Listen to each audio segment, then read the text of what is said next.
এই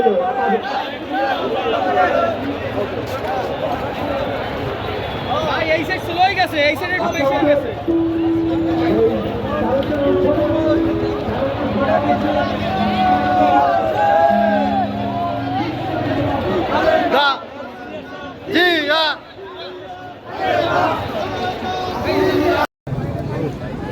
আজকে আমাদের একটি আনন্দের দিন।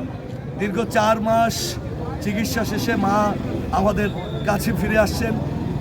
সেখানে সন্তানরা বিদায় দিয়েছে, 17 কোটি মানুষ অপেক্ষা করছেন মাকে দেখার জন্য। মা কিন্তু কখনো দেশ ছেড়ে যায়নি। এয়ারপোর্টে তাকে পাঠাতে চেয়েছিল স্বৈরাচারী সরকাররা, তিনি কিন্তু বলেছেন আমি জনগণকে ছেড়ে যাব না।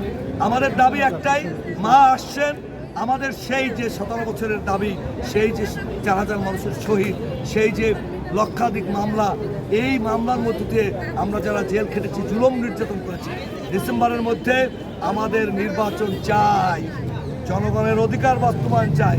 না হলে বুঝবো এই তত্ত্বাবধায়ক সরকার তাদের লোভ হয়েছে।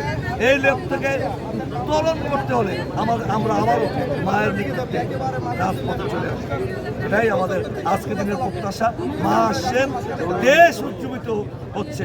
জনগণের দাবি, জনগণের কথা বলার জন্যই আমরা আজকে রাস্তায় দাঁড়িয়ে আছি।